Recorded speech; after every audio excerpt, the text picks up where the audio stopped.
A Werewolf Shifter Romance, written by Amelia Hart. Chapter 1. The Cursed Omega. The forest surrounding my cabin held its breath in the moments before twilight, as if even nature understood that I was something to be feared. I stood at my workbench, grinding dried sage between my fingers, the scent mingling with rosemary and thyme hanging from the rafters above. 3 years of solitude had taught me to find comfort in silence, to measure my days by the herbs I collected and the tinctures I brewed. 3 years since my family cast me out for the curse I carried in my blood. My name is Elowen, and I am 24 years old, though sometimes I feel centuries older. The weight of isolation does that to a person. My wolf had barely stirred since that terrible day when I was 15, when my power manifested in the worst possible way and stole 2 years of memories from my younger sister Bryn's mind. I could still see her confused expression, the way she looked at our mother's face and asked who the strange woman was. Our mother had been dead for 3 years by then, but Bryn's 12-year-old mind had erased all memory of her passing, reverting to a time when she was still alive. The pack elders called me an aberration. Omegas were meant to be nurturing, gentle, the heart of the pack. We were not supposed to possess powers that could unravel minds. My father, Alpha of the Riverbend Pack, had no choice but to exile me. The old laws were clear about those who posed danger to their own kind. So I built this life in the wilderness, collecting plants that most shifters avoided, brewing remedies for ailments both common and strange. Occasionally, a desperate soul would find their way to my door, willing to risk the cursed Omega's touch for a cure. I never used my power anymore. The thought of reaching into someone's mind, of potentially erasing precious moments, made my stomach turn. The sun had nearly disappeared behind the tree line when I heard them. Wolves, not the feral kind that roamed these woods, but shifters moving with purpose through the underbrush. My heightened senses picked up the jingle of metal, the creak of leather, the rhythmic thud of horses' hooves. Many horses. I froze, sage still clutched in my hand. No one came this deep into the forest. No one except those who sought to stay hidden. And I had made certain my presence was barely a whisper among the trees. The pounding on my door came moments later, hard and commanding. Open. By order of the Alpha King. My heart stuttered. The Alpha King. Hadrian. I had never met him, of course. An exiled Omega had no place in the royal court. No reason to ever cross paths with the sovereign who ruled over all shifter territories. But everyone knew of him. 34 years old, powerful beyond measure, unmatched in combat, fair but merciless in judgment. He was the ultimate authority in our world, the king who commanded every alpha across the realm. I said open. The voice came again, sharp with impatience. My hands trembled as I crossed the small cabin. Through the gaps in the wooden door, I could see torchlight flickering, shadows of armed men, and the gleam of eyes that reflected gold in the darkness. Not just shifters. Royal guards. I pulled the door open slowly, keeping my gaze lowered in submission. Omega instincts ran deep, even in exile. Elowen of the Riverbend Pack. The speaker was a tall man with a warrior's build, his hand resting on the pommel of a sword strapped to his hip.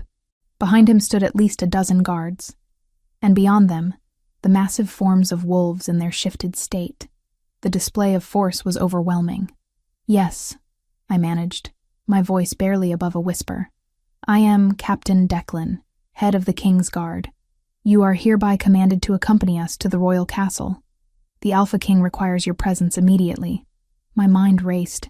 This made no sense. There must be some mistake. I'm no one. I'm exiled. There is no mistake. His eyes held no sympathy, only the cold determination of a man following orders. You will come willingly, or you will come by force. The choice is yours, Omega. I glanced past him at the assembled guards. Even if I ran, even if I somehow managed to shift and flee into the forest, they would hunt me down. You did not refuse a direct command from the Alpha King. Not unless you wanted to be declared rogue, hunted, and killed without mercy. May I gather some belongings? Declan nodded curtly. You have 5 minutes. I retreated into my cabin, my hands shaking as I pulled a worn leather satchel from beneath my bed. What did one pack when summoned by a king? I grabbed my warmest cloak, the gray wool one that had seen better days, and stuffed in a few basic supplies. My mind kept circling back to the same question. Why me? The journey to the castle took 2 days on horseback. They provided me with a gentle mare, but I was kept in the center of the formation, surrounded by guards at all times. No one spoke to me directly. I caught their sidelong glances, the way they kept their distance even when we made camp for the night, fear mixed with disgust in their sense. They knew what I was, what I could do. On the second day, the forest gave way to rolling hills, and then to farmland, small villages, and finally, the sprawling capital city that housed the royal castle. I had never seen anything like it. The castle rose from the earth like a mountain of gray stone, towers reaching toward the sky. Walls thick as houses were wide. Flags bearing the king's crest snapped in the wind, and even from a distance I could feel the weight of power that emanated from within those walls. We rode through streets crowded with merchants and craftsmen, past stone houses with thatched roofs, through market squares that smelled of bread and roasted meat. People stopped to stare at our procession, but their eyes glazed over me. I was nothing, invisible in my worn dress and travel-stained cloak. The castle gates opened before us with a groan of metal and wood. Inside, the courtyard was massive, paved with smooth stones and bordered by manicured gardens even in late autumn. Servants scurried about their duties, and more guards lined the walls. Everything spoke of wealth, power, and order. I was pulled from my horse and escorted through corridors that seemed to stretch forever. Tapestries hung from stone walls depicting great battles and ancient ceremonies. Torches burned in iron sconces, casting dancing shadows across the faces of stern ancestors captured in oil paintings. My simple leather boots made soft sounds against polished floors that reflected the firelight. Finally, we stopped before an enormous set of double doors carved with intricate wolf designs. 2 guards pulled them open, and I was ushered into the throne room. It took my breath away. The ceiling soared overhead, supported by massive wooden beams. More tapestries lined the walls, and at the far end of the hall, elevated on a stone dais, sat a throne carved from a single piece of dark oak, its arms shaped into snarling wolf heads. And in that throne sat Alpha King Hadrian. Even seated, his presence dominated the space. He was tall, powerfully built, his broad shoulders draped in a black fur cloak that seemed to absorb the firelight. His hair fell in dark waves to his shoulders, parted in the middle, and framing a face that could have been carved from granite. A neatly trimmed beard covered his strong jaw, and his eyes, when they fixed on me, were the molten gold of a predator. I dropped to my knees immediately, head bowed. The weight of his attention felt physical, pressing down on me. "Rise." His voice was deep, commanding, and I obeyed without thought. Standing before him, I finally understood what it meant to face an Alpha King. This was not just power. It was absolute authority given form. Every instinct in my body screamed at me to submit, to bare my throat, to acknowledge his dominance. "Eluin of Riverbend," he said, and hearing my name in that voice made something inside me tremble. "I am told you possess an unusual ability, that you can erase memories." My throat went dry. "Yes, Your Majesty. I require your services." He leaned forward slightly, those golden eyes boring into mine. "You will remove a memory that has plagued me since childhood. You will do this, and you will do it successfully. It was not a request. It was an order. Your Majesty, I must explain." The words tumbled out before I could stop them, driven by desperation. "My power is unstable. I have no control over it. If I attempt to enter your mind, I could cause irreparable damage. I could erase the wrong memories, or worse, destroy parts of your consciousness entirely. I'm trying to protect you." His expression did not change, but something flickered in his eyes. Frustration, perhaps, or calculation. "Then you will learn control." He stood, and I had to tilt my head back to keep his gaze. He descended the dais steps with measured grace, each footfall deliberate. He stopped mere feet from me, close enough that I could smell him. Cedar and winter wind, and something distinctly male. This castle contains the most extensive library in the realm. Ancient texts, forgotten knowledge, records of Omegas with abilities far stranger than yours. You will study them.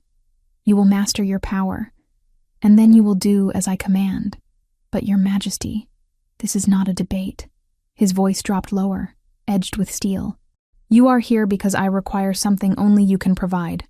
You will remain in this castle until the task is complete. Chambers have been prepared for you in the South Tower.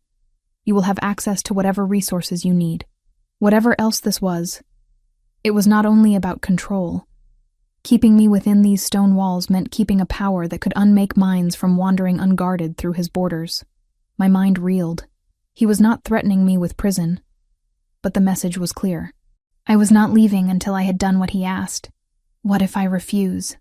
I whispered, knowing it was foolish but unable to stop myself. His lips curved into something that was not quite a smile. Then you will remain here regardless, confined to those chambers, until you change your mind.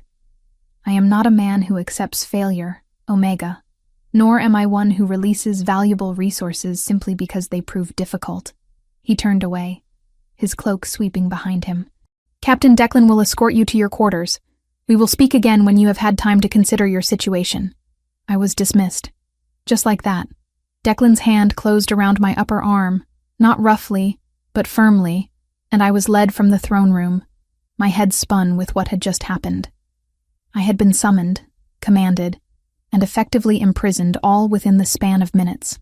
The chambers I was brought to were in a tower that overlooked the castle gardens. They were more spacious than my entire cabin had been, with a real bed covered in quilts, a fireplace already burning, a window with actual glass, and even a separate washing room. It was luxury beyond anything I had known in 3 years. But it was still a cage. A young woman appeared in the doorway, carrying fresh linens. She had kind eyes and auburn hair pulled back in a braid. "My name is Seren," she said softly. "I've been assigned to attend to your needs while you're here. If you require anything, you need only ask." I sank onto the edge of the bed, suddenly exhausted. Why does the Alpha King need me? What memory could be so terrible that he would bring an exiled Omega into his castle? Seren hesitated, her gaze darting to the door as if checking for listeners. Then she moved closer, her voice dropping to barely above a whisper. "The king has not slept properly in weeks. Every night he suffers terrible nightmares. The whole castle hears his screams. Whatever haunts him, it's destroying him from the inside. And when an Alpha King weakens, the entire realm feels it." She left me then, and I was alone with my thoughts. I moved to the window, staring out at the darkening sky. Somewhere in this massive castle, a king was being torn apart by his own mind. And somehow, I was supposed to be his salvation. The irony was not lost on me. The cursed Omega, brought to save the most powerful shifter in existence. I pressed my forehead against the cool glass and tried not to think about all the ways this could go horribly wrong. Chapter 2. Ancient Whispers. The castle library was a cathedral of knowledge. 3 stories tall, with galleries wrapping around the perimeter and ladders that rolled along iron tracks to reach the highest shelves. Sunlight poured through tall windows, illuminating dust motes that danced in the air. The scent of aged parchment, leather bindings, and candle wax permeated everything. I had spent the last 4 days here, escorted each morning by a silent guard who stationed himself outside the massive oak doors. I pulled another volume from the shelf, this one bound in faded green leather, its title barely legible. Properties of Omega Consciousness, a study by scholar Meredith of Thornhill. My fingers traced the gold-embossed letters before I carried it to the table where I had accumulated a small mountain of similar texts. Serene arrived with lunch, a tray bearing bread, cheese, and cold meat. She set it down quietly beside my books, her gaze sweeping over the titles. "You have been working yourself to exhaustion," she observed, concern evident in her voice. "I do not have the luxury of rest," I replied, not looking up from the page I was reading. It detailed an Omega from 2 centuries past who could manipulate emotional memories, dulling painful ones while enhancing joyful recollections. The technique described involved entering a meditative state and visualizing memories as threads of different colors. "The king has been asking about your progress." Seren sat down across from me, her hands folded in her lap. He grows impatient. I finally met her eyes. Tell me something, Seren. You said he has nightmares. How bad are they? She hesitated, glancing toward the door before speaking in hushed tones. The servants closest to the royal chambers say his screams wake half the castle. Sometimes he thrashes so violently that furniture breaks. Once, he partially shifted in his sleep, his claws tearing through the bedding. The guards posted outside his door stand ready every night, unsure if they will need to protect him or protect others from him. My stomach twisted. An Alpha King losing control of his shift was dangerous beyond measure. If he fully shifted while unconscious, driven by whatever terror plagued his dreams, he could kill without ever meaning to. Do you know what the nightmares are about? I asked quietly. Seren shook her head. He speaks of it to no one, but there are rumors. Always rumors in a place like this. Some say it involves his brother. His brother? Theodore, the king's twin. He died when they were children, 10 years old. No one speaks of how it happened. It's forbidden to mention Theodore's name in the royal court. She leaned closer. But servants talk, and old guards remember. Whatever occurred that day, it changed Hadrian completely. He was a different boy after. I sat back in my chair, processing this information. A childhood trauma involving a dead sibling, the worst kind of memory to carry, especially for someone who would grow up to bear the weight of an entire realm on his shoulders. There is something else you should know, Seren continued, her voice dropping even lower. Other alphas are beginning to notice the king's condition. They gather for the quarterly council in 6 weeks. If Hadrian appears weak before them, there will be challenges to his authority. Some might even attempt to claim territories for themselves. The political implications were staggering. Hadrian was not just suffering personally. His entire kingdom hung in the balance. Then I need to work faster, I murmured, turning my attention back to the text. The afternoon passed in concentrated study. I discovered references to meditation techniques, to practices that involved synchronizing one's own consciousness with another's, creating a temporary bridge that would allow for precise manipulation of specific memories. But all the texts warned of the same dangers I already knew too well. One wrong move, one moment of lost concentration, and the damage could be catastrophic. I was deep in a particularly dense chapter about neural pathways when I sensed him before I heard him. The air in the library shifted, growing heavier, charged with an undeniable presence. I looked up to find Alpha King Hadrian standing in the doorway. He had exchanged the formal fur cloak for simpler attire, a black leather tunic that emphasized his powerful build, dark breeches, and boots. But he still wore that thick gold chain around his neck, resting against his chest, where the tunic laced loosely. Even in less formal clothing, he radiated authority. His golden eyes found mine immediately. "Leave us," he commanded. And though he spoke quietly, Seren was on her feet and out the door within seconds. I stood slowly, keeping my spine straight, even as every Omega instinct screamed at me to bow, to submit.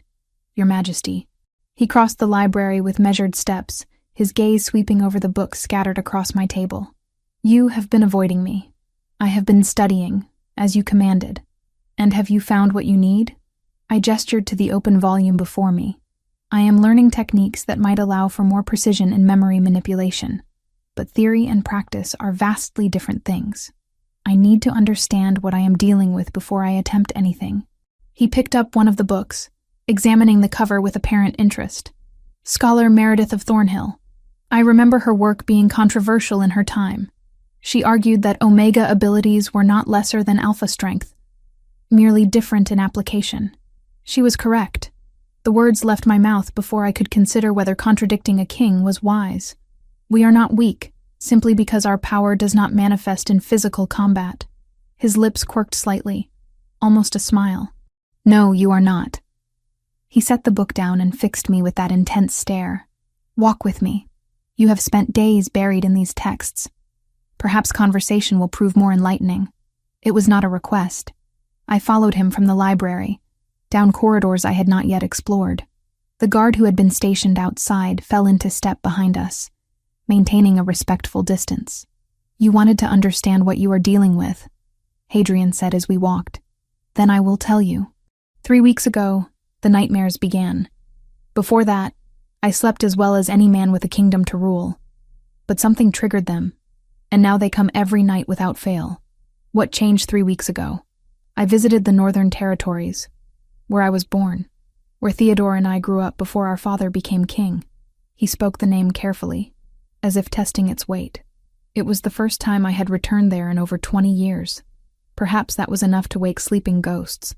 We emerged onto a covered walkway that overlooked the castle gardens. The autumn air was crisp, carrying the scent of dying leaves and approaching winter. Hadrian stopped at the stone railing, his hands gripping the carved edge. "My brother died because of me," he said, his voice low and rough. "That is the heart of what torments me, the memory of his death and my role in it." I stood beside him, close enough that I could feel the heat radiating from his body in the cool air. "Will you tell me what happened?" He was silent for a long moment, and I thought perhaps he would refuse. Then he spoke, his gaze fixed on the distant trees beyond the garden walls. "Something terrible happened with my brother when we were children.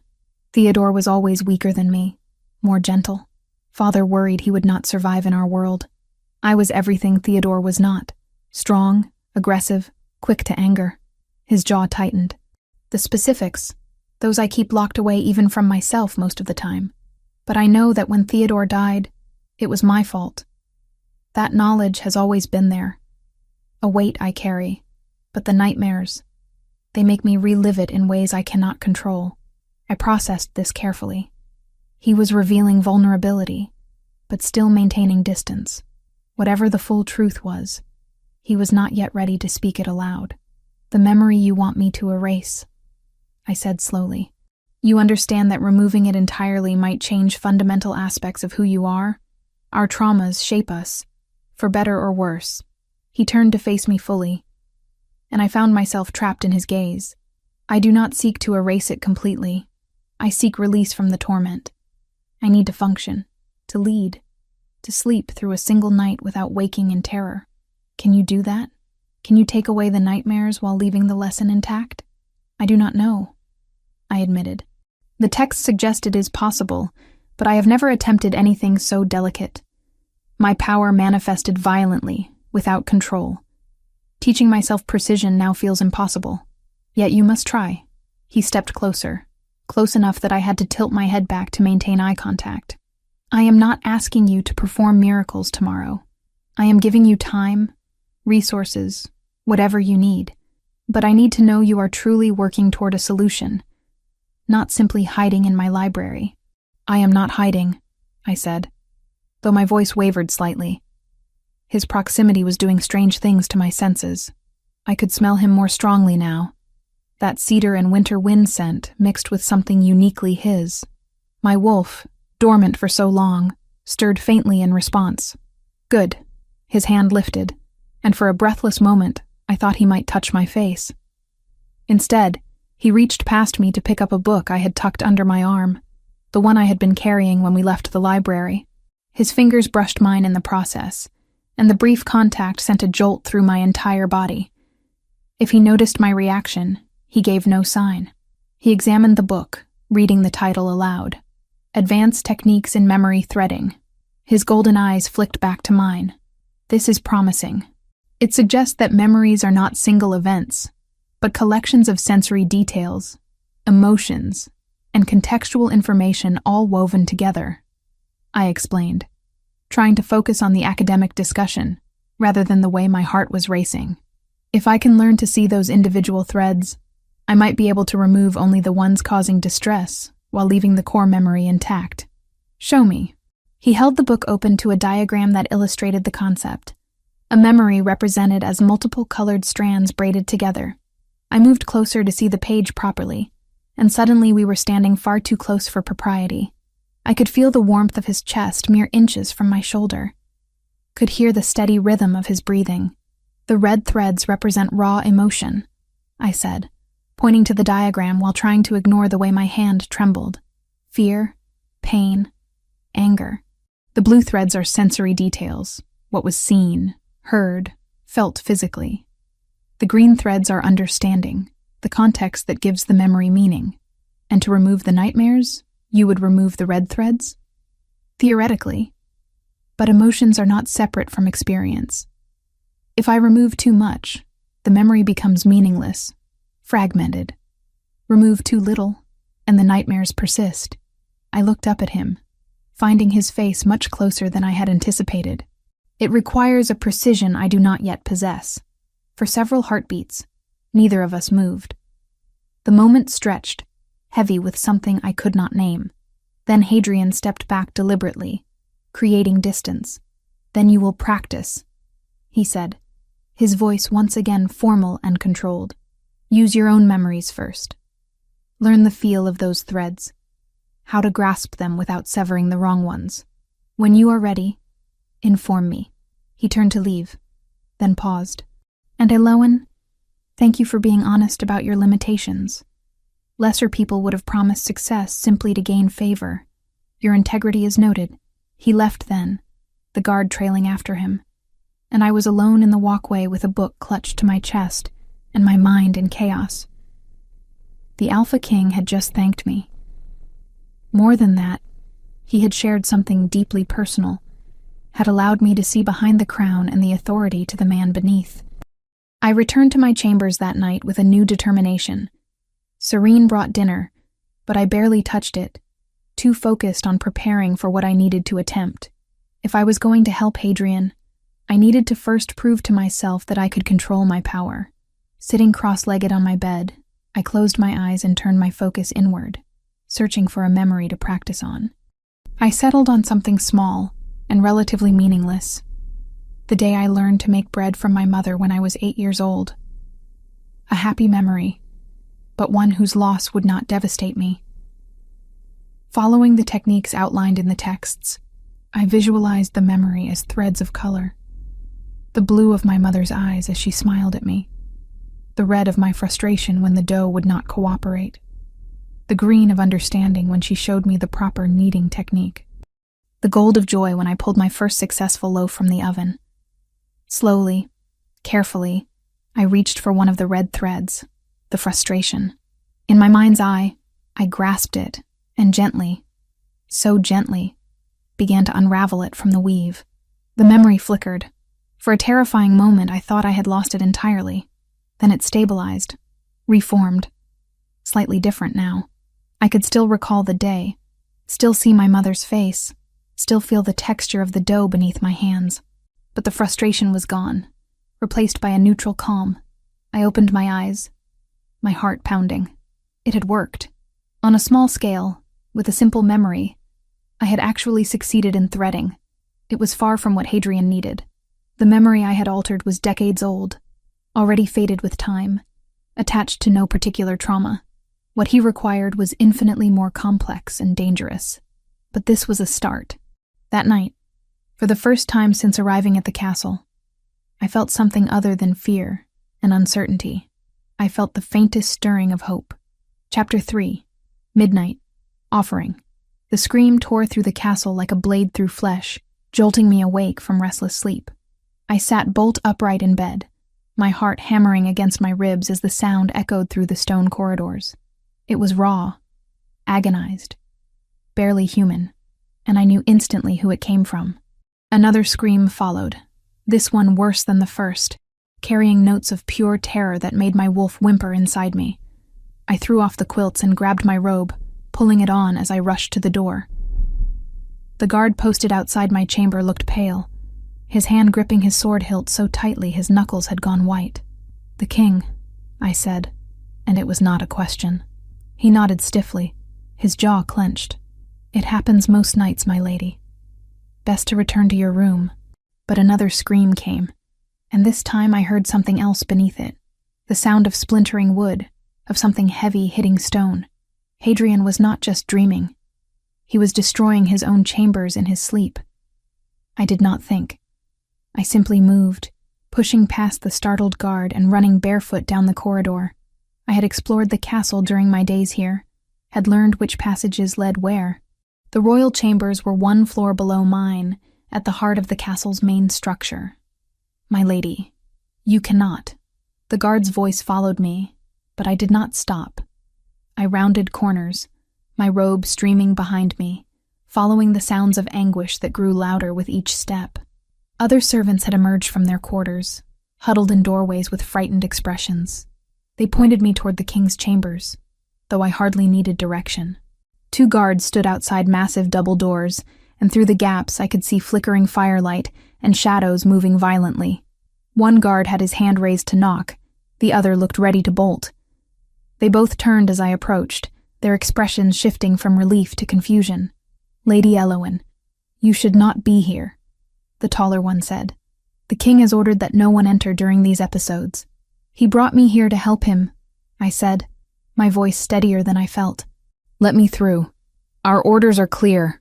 Another crash from inside, followed by a sound that was half growl, half scream. The animalistic nature of it made my blood run cold. He was shifting. Partially, at least, his control fracturing under the weight of whatever nightmare held him.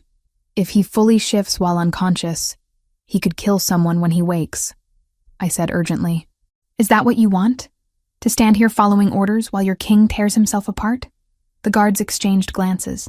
Finally, the shorter one reached for the door handle. "On your head be it, my lady." He pushed the door open, and I slipped inside before either could reconsider. The king's chambers were chaos. The massive bed had been torn apart, quilts shredded, the wooden frame cracked down the middle. Furniture lay scattered and broken, a table reduced to splinters, a chair embedded in the far wall. Tapestries hung in tatters. And in the center of it all, thrashing on what remained of the bed, was Hadrian. He was drenched in sweat, his powerful body writhing as if fighting invisible chains. His hands had shifted into claws that dug into the ruined mattress, and I could see the muscles of his back rippling beneath his torn sleeping shirt as his wolf fought to emerge fully. His face was contorted in agony, eyes moving rapidly behind closed lids. "No," he gasped out, the word broken and desperate. "Theodore, no, I did not mean it. Please, brother, please." The pain in his voice nearly brought me to my knees. This was not just a nightmare. This was active torture, his mind replaying whatever horror had taken his brother from him over and over without mercy. I approached slowly, carefully avoiding the debris scattered across the floor. "Your Majesty," I called softly. "Hadrian." He did not respond, too deep in the grip of his torment. His claws flexed, tearing through more fabric, and I saw blood on his hands where he had apparently injured himself in his struggles. There was no time for hesitation. I knew from my reading that waking someone mid-shift was dangerous. Their instincts might perceive any touch as attack. But I could not stand by and watch him destroy himself. I climbed onto what remained of the bed, kneeling beside him. Up close, the evidence of his suffering was even more apparent.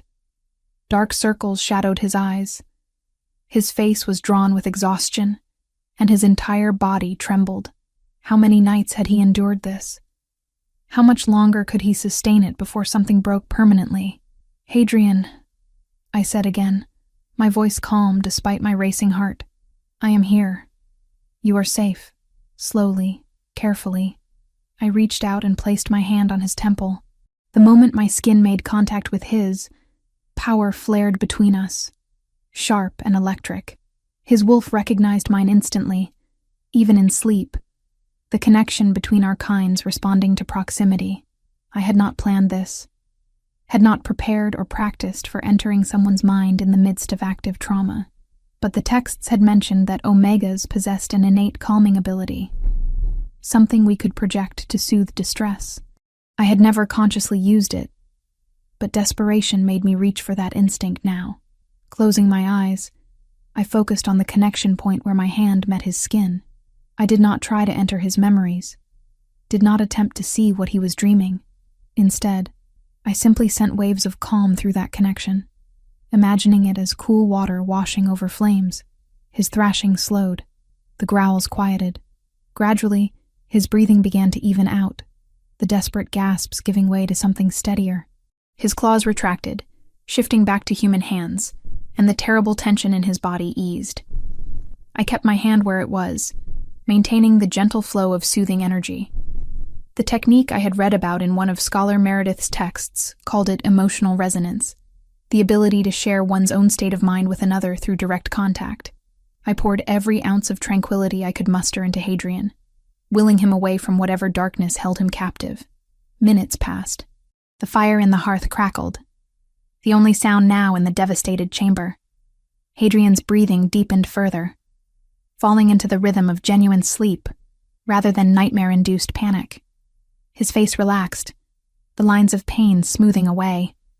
For the first time in weeks, according to Seren's account, the Alpha King rested. I should have removed my hand then, should have backed away and left him to this rare peace, but I found myself frozen, watching his face in the firelight. Without the authority and power he wore like armor, he looked younger, almost vulnerable. The strong line of his jaw, the way his dark hair fell across his forehead, the unexpected softness of his mouth when not set in command.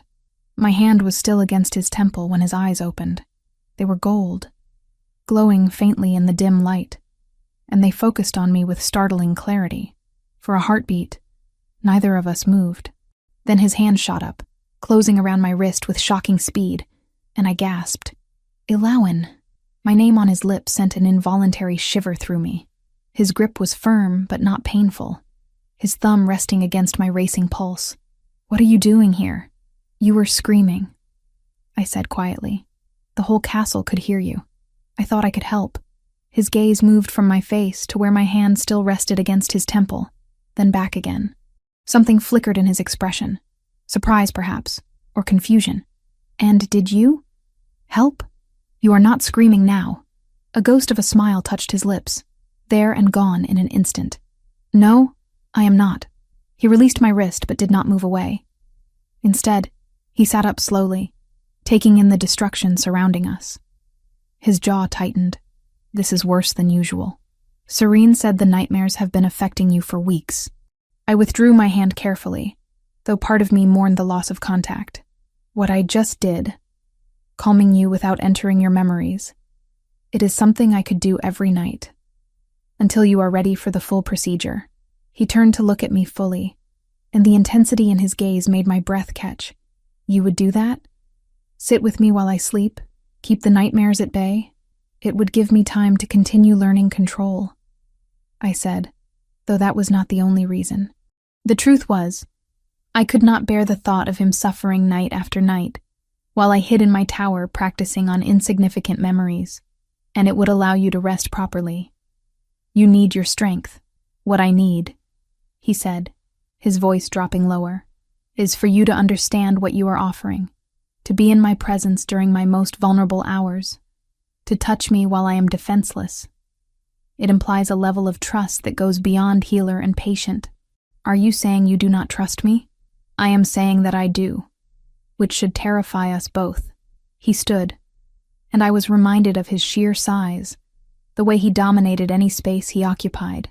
He wore only sleeping breeches, his chest bare, and I could see the play of muscles beneath his skin as he moved, see the scars from past battles that marked him. You are an Omega whose power could destroy my mind. Logic dictates I should keep you at a distance, yet something in me wants to draw you closer. The confession hung between us, dangerous and thrilling. I climbed off the destroyed bed, acutely aware that I wore only my nightgown beneath the robe, that my hair hung loose down my back, that we were very much alone in the intimate space of his chambers. Then we both proceed with caution, I said, proud that my voice did not shake. You allow me to help you sleep. I continue to study and practice.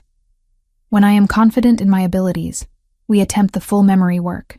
Until then, we maintain appropriate boundaries. He studied me for a long moment, and I could not read what passed behind those golden eyes. Then he nodded once, decisive. Very well. You will come to my chambers each night. I will have a chair brought in for you, something more suitable than kneeling on my bed. The slight emphasis on the last words made heat rise to my cheeks, and from the way his lips quirked, he noticed. I should return to my rooms, I said quickly, before the guards decide to break down the door to rescue you from the dangerous Omega. They would not dare, but there was amusement in his tone now, the heaviness of his nightmare finally lifting. Though you are perhaps more dangerous than they realize, you breached my chambers, calmed my wolf, and negotiated terms with me all while I was at my most vulnerable. That takes either exceptional courage or exceptional foolishness. Perhaps a bit of both, I admitted. He moved closer, and once again I was struck by how his presence seemed to fill all available space, how my wolf responded to his proximity with a restlessness I had not felt in years. He reached out, and I thought he might touch my face, but instead, he gently pulled my robe more securely closed where it had slipped open at my shoulder. "Sleep well, Elowen," he said softly. "I will see you tomorrow evening."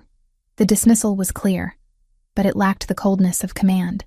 I curtsied, aware it was probably awkward given my state of undress, and fled to the door. The guards outside looked relieved to see me emerge unharmed. One even went so far as to check the chamber behind me, as if confirming the king still lived. I returned to my tower in a daze, my mind replaying every moment of that encounter. I had touched him, had seen him vulnerable and struggling, and had somehow managed to bring him peace. And he had thanked me for it, had shown me a glimpse of the man beneath the crown. Seren was waiting in my chambers when I arrived, pacing nervously. "Thank the moon goddess," she breathed when she saw me. "When I heard you had gone to him, I feared the worst. The king can be dangerous when caught in his nightmares." "He was in pain," I said simply, moving to wash my hands in the basin by my window. "I could not leave him to suffer." "You have a healer's heart," Seren observed. "Even for those who command you." Did I? Or was there something else driving my actions? Something I was not yet ready to acknowledge? The way my pulse had raced when he looked at me, the warmth that had flooded through me at his proximity, these were not the responses of a simple healer to her patient. But I pushed those thoughts aside. I was here to help the king overcome his trauma, to master my power and prove it could be used for good rather than harm.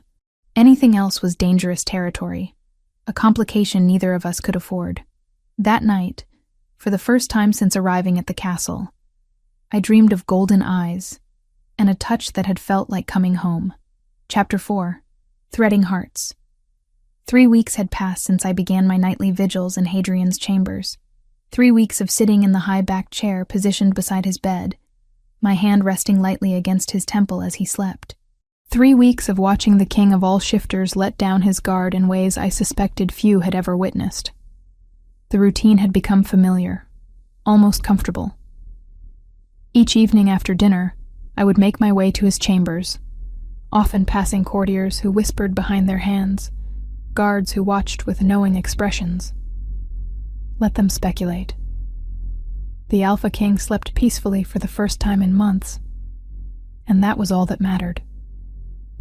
But lately, the arrangement had become more complicated, because the line between healer and patient had begun to blur in ways that kept me awake long after I returned to my tower each night. I was in the library when Finian found me. The king's chief counselor was an older man, perhaps 50 years, with silver threading through his dark hair and sharp gray eyes that missed nothing. He had largely avoided me during my time at the castle, though I had felt his gaze on me more than once during formal dinners. "Lady Elowen," he said, his voice carrying the refined accent of someone raised among nobility. "I wonder if I might have a word." I looked up from the text I had been studying, a detailed account of Omega abilities from the previous century. "Of course, counselor." He settled into the chair across from me, his movements careful, measured. For a long moment he simply studied me, and I resisted the urge to fidget under that penetrating stare. "You have been spending considerable time with His Majesty," he finally said. "The entire court has noticed." "I am helping him sleep," I replied, keeping my voice neutral. "As he commanded." "Indeed, and you have been remarkably successful. The king has not looked this well rested in weeks." Finian leaned forward slightly, "Which makes me curious about your methods. What exactly are you doing each night?" I considered how much to reveal. "I use a calming technique. Emotional resonance, the texts call it. I project tranquility through physical contact, which soothes his mind without directly manipulating his memories. A stopgap measure. Yes. I am still working toward the precision needed for the full procedure." I met his eyes steadily. "Unless you have advice on how I might progress faster." Something shifted in his expression, a softening around the edges. He reached into his robe and withdrew a small leather-bound journal. its cover worn smooth with age. I did not seek you out to question your progress. I came to offer assistance. He set the journal on the table between us. I picked it up carefully, opening to a page covered in elegant handwriting. The title read, Observations on Omega Consciousness Manipulation by Finian of House Greystone. I looked up sharply. You wrote this? Many years ago, when I was a much younger man with a daughter who possessed extraordinary gifts. His voice carried old pain, carefully controlled. Marin could heal with her touch, not just physical wounds but emotional ones as well. She could draw pain from others, absorb their trauma temporarily to give them respite. What happened to her? I asked softly. She died at 16. There were no texts, no teachers who understood her abilities.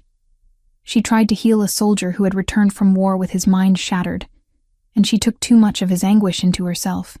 By the time we realized what was happening, the damage was irreversible. He paused, composing himself. I spent years afterwards studying Omega powers, trying to understand what had taken my daughter from me. That journal contains everything I learned.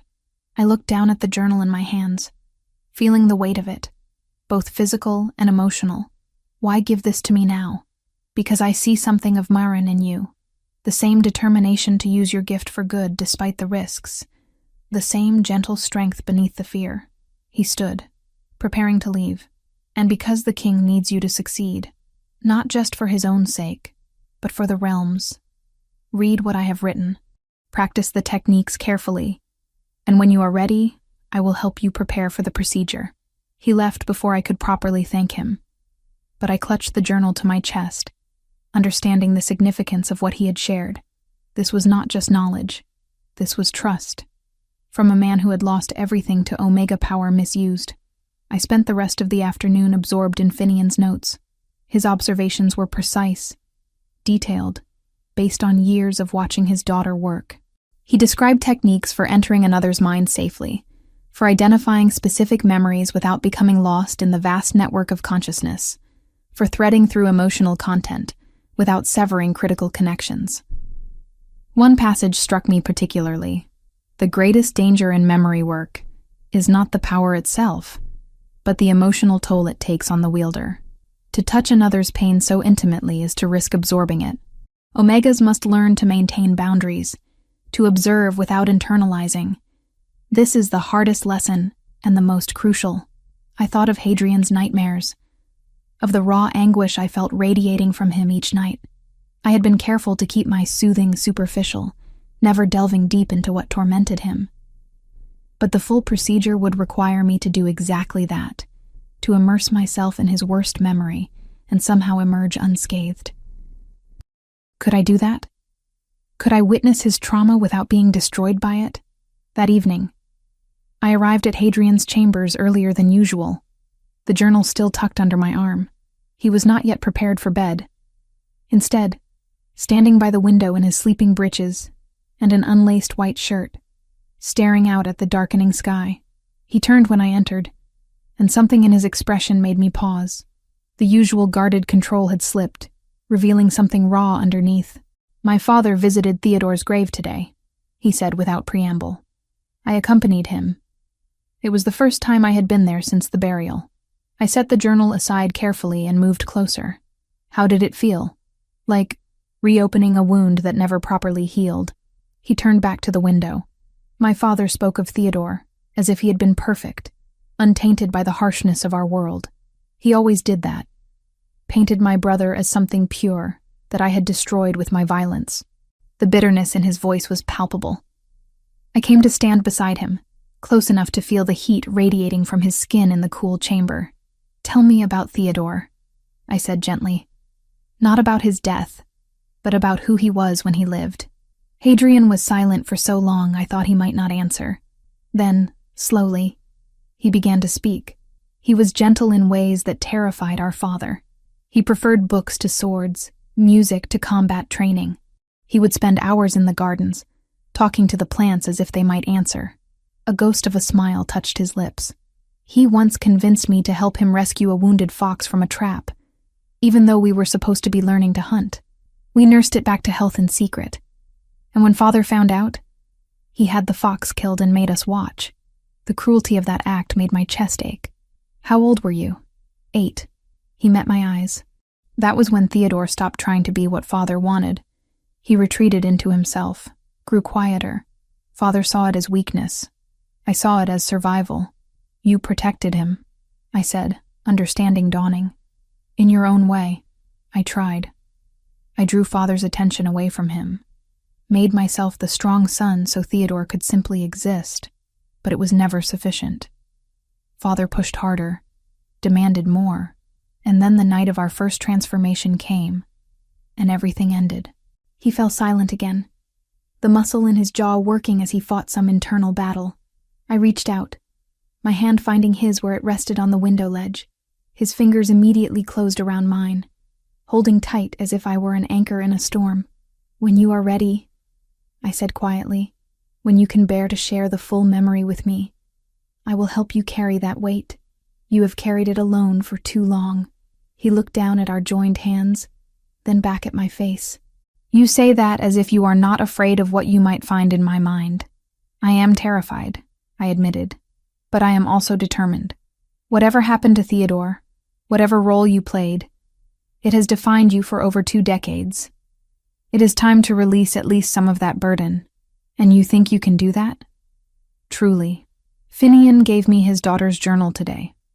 The techniques she used, the knowledge he gained through watching her work. It is exactly what I needed. I held up our joined hands. And I have been practicing every night, learning to read the subtleties of your emotional state, to navigate the edges of your consciousness without crossing into territory that requires more invasive work. I am not ready yet, but I am closer than I have ever been. Something shifted in his expression, heat entering his gaze that had nothing to do with nightmares or memory work. Do you have any idea what these weeks have been doing to me? His voice dropped lower, almost a growl. Watching you every evening, knowing you will be the last thing I see before I sleep, and the first thing I see when I wake, feeling your gentle touch, anchoring me to peace when I have known nothing but torment. My breath caught. Hadrian, I know I should maintain distance. I know you are here under my command, that I hold power over you in ways that make any relationship between us complicated at best, dangerous at worst. He released my hand only to reach up, his fingers brushing along my jaw with aching gentleness. But I find myself thinking about you during war councils, watching for you at dinner, finding excuses to visit the library when I know you are there. I have noticed, I whispered, my heart pounding so hard I was certain he could hear it. I have noticed everything. His thumb traced my lower lip, sending sparks of sensation through my entire body. My wolf rose to the surface, responding to his proximity with a hunger I had not felt in years. This is unwise, he murmured, even as he leaned closer. You are here to heal me, not to become entangled in whatever this is between us. Perhaps healing and connection are not separate things, I said, tilting my face up toward his. Perhaps we need both. The distance between us evaporated. His mouth found mine in a kiss that was nothing like I had imagined in the secret fantasies I barely acknowledged. It was not gentle or tentative. It was consuming, desperate. Years of his loneliness meeting years of my isolation in a collision that threatened to unmake us both. His arms came around me, pulling me flush against the solid heat of his body. I wound my fingers into his hair, rising on my toes to meet him more fully. Every nerve ending came alive. Every sense heightened until all I could perceive was him. His taste, his scent. The way his hands spanned my waist as if he could not bear to let me go. When we finally broke apart, both breathing hard, he rested his forehead against mine. This changes things, he said roughly. I know. We should stop, before it goes further. We should, I agreed, but neither of us moved. He drew back slightly, his golden eyes searching mine. When this is done, when I am free of these nightmares and you have proven your power can be controlled, I want to explore what this is between us properly. With no commands, no obligations, just 2 people making a choice. And until then? I asked, though my heart already knew the answer. Until then, we exercise restraint that will likely drive us both mad. He smiled, a real smile that transformed his face into something almost boyish. But knowing there is something to look forward to might make the waiting bearable. I nodded, stepping back reluctantly. The space between us felt like a physical loss. But I understood his reasoning. Whatever was growing between us needed to develop on equal ground, not in the complicated tangle of healer and patient, Omega and Alpha King. I should let you rest, I said, moving toward my usual chair. Unless you would prefer I return to my chambers tonight? Stay. The word was immediate, almost involuntary. Please. I sleep better with you here. That has not changed. So I stayed, settling into the chair as he climbed into bed. He watched me as I reached out to touch his temple, my fingers finding their familiar place. But now there was a new awareness between us, an acknowledgement of what had been building beneath the surface these past weeks. Elowen, he said as his eyes began to drift closed, my calming energy already working its magic. Yes? Thank you. For everything. For your patience, your skill, your willingness to shoulder my burdens. His voice was growing drowsy, and for that kiss. I have thought about almost nothing else for days. Heat flooded my cheeks, but I smiled. Sleep, Hadrian. Dream of something pleasant for once.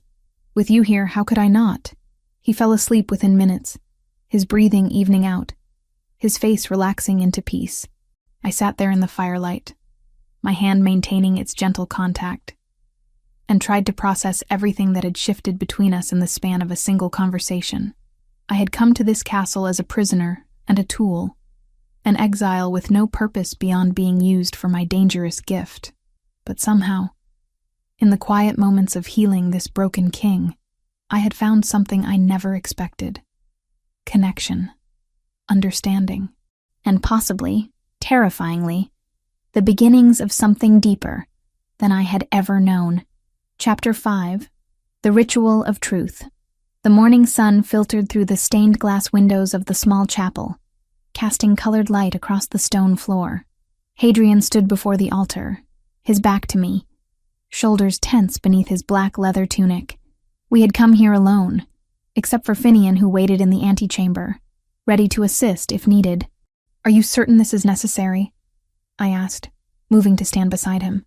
The chapel was ancient, predating even the current castle, its walls carved with symbols from the old religion, when shifters still honored the moon goddess as their primary deity. The ceremony requires sacred ground, Hadrian replied, his voice steady despite the strain I could see in the set of his jaw.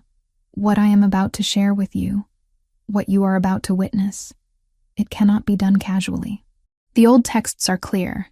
A memory this deeply buried, this heavily guarded, needs ritual to safely expose it. A week had passed since that kiss, since everything between us had shifted into territory, both exhilarating and terrifying. We had been careful since then, maintaining the boundaries he had insisted upon, but the awareness simmered constantly beneath the surface. Every shared glance carried weight. Every accidental touch sent sparks through my nervous system. But today was not about whatever was growing between us. Today was about the work I had been brought here to do. Finian entered, carrying an ornate wooden box. He set it on the altar and opened it to reveal bundles of dried herbs, a clay bowl, and a small ceremonial knife. The preparation ritual, he explained, his voice taking on the formal cadence of someone reciting ancient instruction.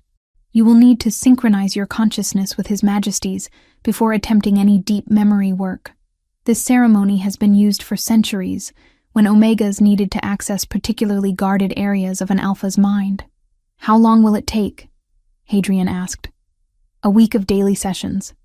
Each day you will meditate together, aligning your breathing, your heartbeats, your very essence. By the end, Lady Elowen will be able to navigate your mental landscape as easily as walking through a familiar forest. Finian began arranging the herbs in the bowl. But I must warn you both. This level of synchronization often reveals more than just the target memory. You may see fragments of each other's pasts, feel echoes of each other's emotions. The boundaries between your minds will blur. I met Hadrian's gaze across the altar. His golden eyes held mine, and I saw the question there. Was I prepared for this? For the intimacy of truly knowing another person's mind, for letting him know mine in return. I am ready, I said firmly. Whatever it takes to help you, I will do it. Something flickered in his expression, gratitude mixed with something deeper. Then we begin. The first 3 days of meditation were frustrating. Finian had us sit facing each other, knees touching, hands clasped, while he burned herbs that filled the chapel with sweet smoke. We were meant to breathe in unison, to let our wolves recognize each other on a primal level, to build a bridge between our separate consciousnesses. But I kept losing focus.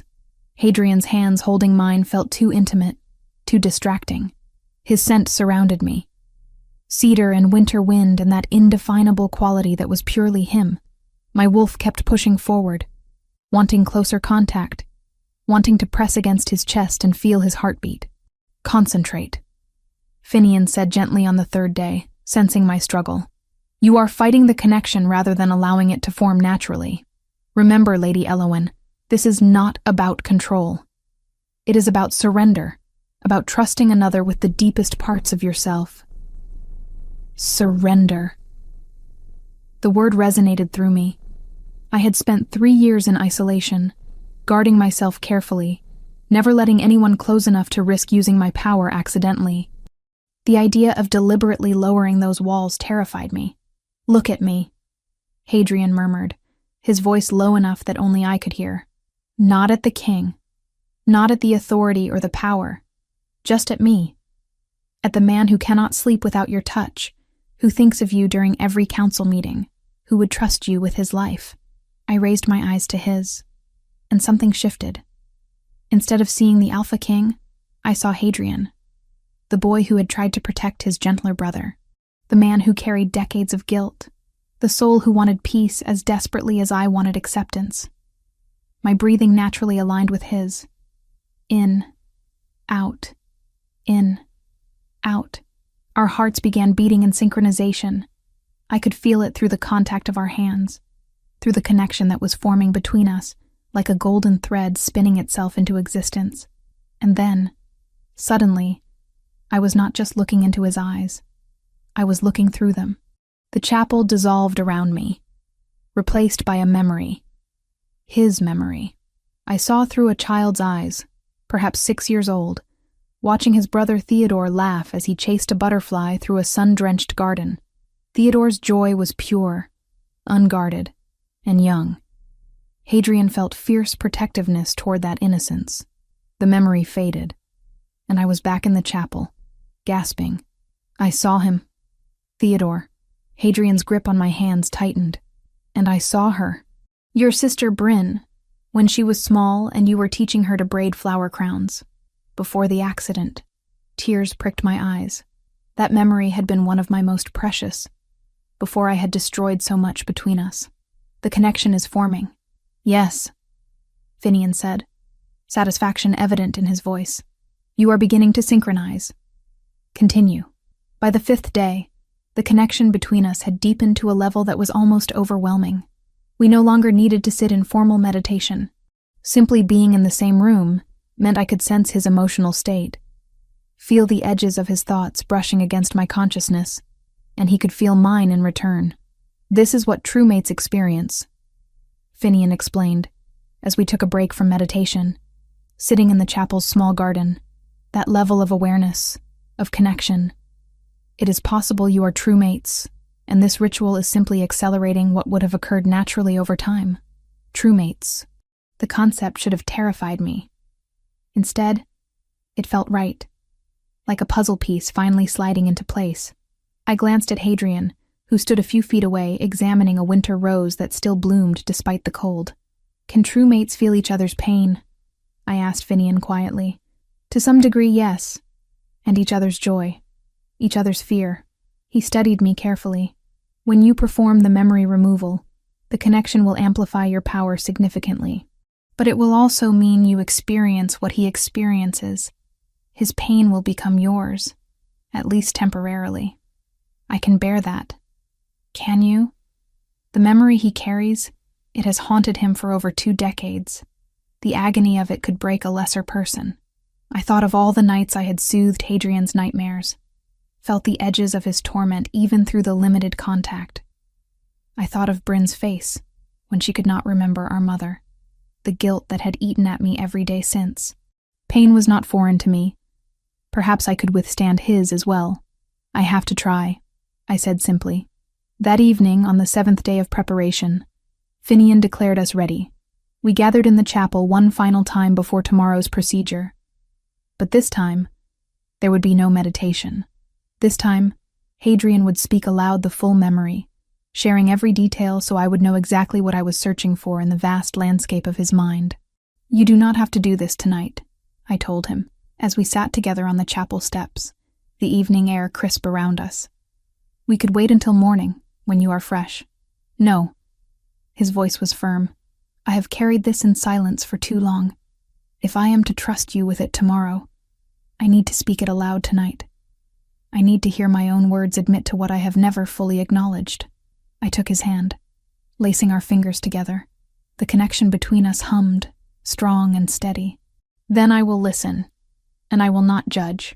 He took a deep breath and began. Theodore and I were 10 years old when the fever came. It swept through the northern territories, killing dozens. Theodore caught it badly. For 2 weeks he burned with it, barely conscious. The healers said he might not survive. His voice remained controlled, but I could feel the old fear bleeding through our connection. Father kept insisting he would recover, that my brother was stronger than he looked. But I could see the truth. Theodore was dying. I squeezed his hand, offering silent support as he continued. The full moon came while he was still sick. Our first transformation was supposed to have been a ceremony, supervised and controlled, but the moon does not wait for convenience. That night, I felt my wolf rising, unstoppable. I tried to stay near Theodore, thinking I could protect him even in wolf form, but when I shifted, the fever had affected him too. He began to transform, but wrong, incomplete. He was stuck between forms, in agony, his body unable to complete the change because he was too weak. Hadrian's jaw clenched, and I felt him fighting to get the next words out. My wolf saw him like that, struggling and half-shifted, and instinct took over. He was not pack, not in that moment. He was prey, or threat. I do not even know. I attacked. I did not mean to kill him. I did not even know what I was doing. But my wolf was fully formed, strong, and Theodore was helpless. By the time I regained human consciousness, he was dying. Tears streamed down my face, but I did not interrupt. He needed to finish this. He looked at me, even as the life left his eyes. He tried to speak, but I was screaming, calling for help. Our parents came running, pulled me away from him. Father had healers work on Theodore for hours, but it was too late. The wounds I had inflicted were too severe. Hadrian's voice finally broke. My brother died because I could not control my wolf, because I was too strong, and he was too weak, and the fever should never have let that transformation happen. The silence that followed was heavy, broken only by the sound of distant wind through the trees. I shifted closer, wrapping both arms around him, and he buried his face in my shoulder. His body shook with silent sobs, grief finally given permission to surface after being locked away for so long. Theodore knew he was dying, I said softly when his shaking subsided. The healers had already said he would not survive. Perhaps part of him wanted to die as a wolf, fighting transformation, rather than withering away in bed. Hadrian pulled back to look at me. You think he provoked the shift deliberately? I do not know, but I think there is more to that memory than you have let yourself see. When I enter your mind tomorrow, I will look for the pieces you might have missed, the details your guilt has hidden from you. I cupped his face gently, not to absolve you entirely, but to show you the full truth, whatever that truth may be. He leaned his forehead against mine, our breaths mingling in the narrow space between us. I do not deserve your kindness. You deserve peace, I countered. And tomorrow, with the moon goddess as witness, I will do everything in my power to give that to you. We sat together until the stars emerged, holding each other in the quiet chapel garden.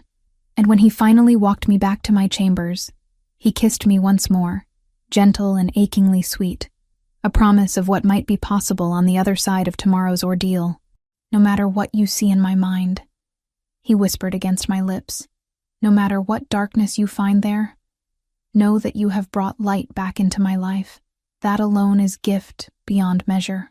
I watched him disappear down the corridor, my heart full of determination and dread in equal measure. Tomorrow, I would enter the mind of the Alpha King and confront the demon that had haunted him for decades. Tomorrow, I would either free him or fail spectacularly. But tonight, alone in my chambers, I allowed myself to hope that love might be stronger than even the deepest trauma, that the connection forming between us could withstand anything his past might contain. Tomorrow would reveal the truth. Tonight, I simply held on to faith. Chapter 6. The Extraction. The ritual chamber had been prepared with meticulous care. Ancient stones formed a perfect circle in the eastern tower, far from the prying eyes of courtiers and servants who whispered anxiously about their king's desperate gamble. Thick candles burned at cardinal points, their flames steady despite the draft seeping through arrow slits. Bundles of dried sage and wormwood hung from iron hooks, filling the air with earthy bitterness that made Elowen's throat tighten. She stood at the threshold, studying the space that would either save Hadrian or destroy them both. The mate bond hummed beneath her ribs, a living thread connecting her racing heart to his unnaturally calm one. He stood in the chamber's center beside a heavy oak chair carved with wolf heads, his dark hair pulled back from his face, revealing the sharp angles of cheekbones and jaw. The gold chain at his throat caught candlelight as he turned toward her. "Ready?" His voice carried none of the command she'd grown accustomed to over these weeks. This was a question, genuine and raw. Elowen stepped across the threshold. "As I'll ever be." Finian waited near the eastern candles, his weathered face grave. Serene hovered by the door, wringing her hands compulsively. Both had insisted on bearing witness, though Elowen suspected Finian's presence served a more practical purpose. If something went catastrophically wrong, he knew about Omega powers and could attempt intervention. Hadrian lowered himself into the chair, gripping its arms with white-knuckled force. The vulnerability in that simple gesture, a king making himself subject to another's will, struck Elowen harder than any declaration. She moved behind him, placing her hands lightly on his temples. His skin burned fever-hot beneath her palms. "Last night you gave me the memory in words," she murmured. "Now I need you to lower every wall. Let me see it through your eyes. Feel what you felt. Don't fight me." "I won't." His shoulders loosened fractionally. "I trust you." Those 3 words settled into her bones like an oath. Elowen closed her eyes, reaching through the mate bond toward the vast landscape of his consciousness. The connection snapped taut, and suddenly she was drowning in him. Centuries of pack law memorized before adolescence. The weight of crown pressed onto his head at 19 when his father fell in battle. The endless decisions that meant life or death for thousands. His mind was a fortress of discipline and control, every thought organized with military precision. She pushed deeper, searching for the fracture where trauma lived. There, buried beneath layers of duty and determination, a wound that never healed, raw as the day it opened. Elowen dove toward it, and the world shattered into memory. She was 10 years old, standing in a stone chamber lit by torchlight. No, Hadrian was 10, and she was experiencing his child self with terrifying intimacy. Theodore lay on a narrow bed, skin flushed with fever, breathing labored. Their mother hovered nearby, pressing cool cloths to his forehead while their father paced. "The transformation will come tonight," their father growled. "Full moon won't wait for him to recover. He's too weak." Their mother's voice cracked. "If he shifts in this condition, then he'll die as a wolf should, not rotting in bed." Young Hadrian felt his own body beginning to change, bones aching with the moon's pull. He looked at Theodore, who opened glassy eyes and managed a trembling smile. "Together? Together," Hadrian promised, though terror clawed through his gut. The memory accelerated. Their parents left to transform in the courtyard, trusting the boys to manage their first shift. Hadrian's change came swift and brutal, his spine elongating, jaw cracking forward, consciousness fragmenting as instinct consumed thought. When his wolf eyes opened, the world was scent and sound and primal hunger. Theodore was still half boy, half beast, stuck between forms and whimpering in agony. The sickness had complicated everything. He lay on the stone floor, twisted and helpless. Hadrian's wolf didn't recognize him. It saw only a threat. Something wrong. Something that needed to be eliminated. The attack happened in heartbeats. Teeth closing on a too fragile throat, claws raking across ribs, the taste of blood, hot and wrong.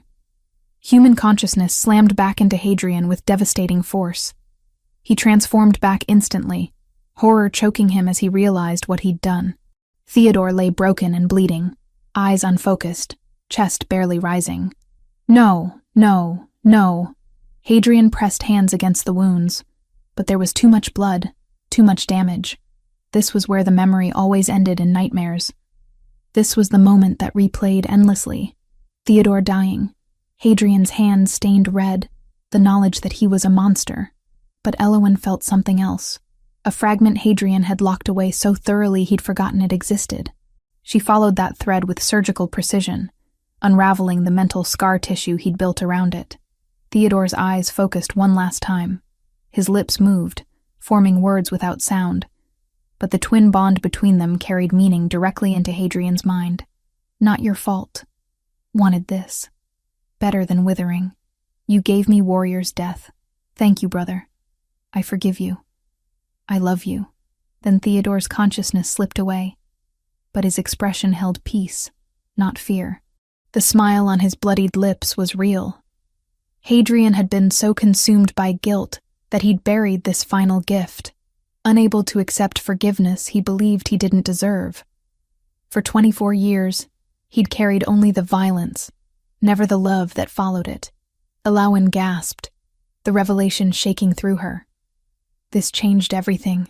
She could feel Hadrian's present consciousness observing alongside her, finally seeing what he'd hidden from himself. His anguish poured through the bond, decades of unnecessary torment crashing over them both. She had two choices. Remove the entire memory as originally planned, leaving him free but ignorant, or remove only the guilt and self-hatred, while preserving the truth. That Theodore had orchestrated his own end with bravery. The decision crystallized instantly. Hadrian deserved to remember his brother's courage. Theodore's last gift shouldn't be erased. Elowen began the delicate work of separating pain from truth. Her power had never been tested like this, excising specific emotional resonance while leaving factual memory intact required precision beyond anything the ancient texts described. But the mate bond amplified her abilities, and weeks of practice had honed her control to a razor's edge. She visualized the memory as a tapestry, identifying threads of corrosive guilt and pulling them loose without destroying the overall image. Each thread dissolved under her focus, burning away like morning fog. The violence remained, but its poison drained away, leaving only tragic necessity. Theodore's final message blazed bright and clear. Sweat dripped down her temples. The chamber spun around her, though her eyes were still closed. Finian's voice came from far away, her pulses racing. How much longer? Almost done, she whispered. One last thread, thick and stubborn, the core belief that had defined Hadrian for 2 decades. I am a monster who killed my brother. She grasped it with her mind and pulled. It resisted, so deeply rooted that removing it felt like tearing out a tree. Elowen gritted her teeth and pulled harder. The bond between her and Hadrian flared white-hot, and suddenly his strength was hers. The thread snapped. The memory restructured itself instantly, truth rising to the surface where lies had festered. Hadrian would remember everything. The fever, the botched transformation, the attack, the blood. But now he would also remember Theodore's peace, his choice, his forgiveness. Elowen released her hold on his mind and staggered backward. Her legs gave out, but strong arms caught her. Hadrian had moved faster than humanly possible, abandoning the chair to cradle her against his chest. I've got you, he murmured, his voice shaking. She forced her eyes open. His face swam into focus. Those golden eyes bright with unshed tears, wonder and devastation warring across his features. Did it work? He forgave me. Hadrian's voice broke. Elowen, he forgave me. He wanted it. He chose it. All this time I thought he couldn't continue, emotion strangling the words. I know. She lifted a trembling hand to his face, wiping away the tear that finally fell. I saw everything. You gave him back to me. Hadrian buried his face in her hair, his body shaking with sobs he'd suppressed for decades. Not just took away the pain, you gave me the truth. Finian approached slowly, his expression odd. The memory remains? You removed only the trauma? Elowen nodded weakly. He needed to remember. Just not the way he was remembering. Extraordinary. The old counselor's eyes shone with moisture. I've never heard of such precision. Seren had collapsed against the wall, crying openly. True mates. Hadrian rose with Elowen still in his arms, cradling her carefully. Take me to our chambers, she whispered. I need to rest. As long as you need. He carried her from the ritual chamber, leaving Finian and Seren to extinguish the candles. The walk through silent corridors passed in a blur. In the royal bedchamber, Hadrian laid her on the massive bed with exquisite gentleness. Elowen's exhaustion ran bone deep. The mental exertion had drained her completely, but triumph sang through her veins. She'd done it. Hadrian stretched out beside her, pulling her into his arms. For long moments they simply breathed together, heartbeats synchronizing. Finally he spoke, voice raw but steady. You could have removed everything, made me forget Theodore entirely. It would have been easier, but wrong. Elowen traced the gold chain at his throat. He was your brother. He loved you. That deserves to be remembered. I dreamed of him every night for 24 years, and every dream was a nightmare. Hadrian's voice filled with wonder. Now, when I close my eyes, I can see him smiling. I can hear him thanking me. That's all I wanted, she murmured. To give you peace. You gave me more than that. He pressed his lips to her forehead. You gave me redemption. And I'm asking you to stay. Not as my healer, but as my mate. My queen. Through the haze of approaching sleep, Elowen smiled. Ask me again when I'm not about to pass out. I'll ask you every day until you answer. His arms tightened protectively. Sleep now. I'll be here. She wanted to say something profound, but consciousness was already slipping away. The last thing she registered was the steady rhythm of his heartbeat and the absolute safety of his embrace. For the first time in 3 years, Elowen fell asleep without fearing her power. And for the first time in 24 years, Hadrian closed his eyes without dreading nightmares. Hours later, Elowen woke to find him still holding her, his breathing deep and peaceful. True sleep, unmarred by torment. She traced the strong line of his jaw. He stirred, golden eyes opening slowly. How long? A few hours. She stretched cautiously. How do you feel? Hadrian considered seriously. Lighter.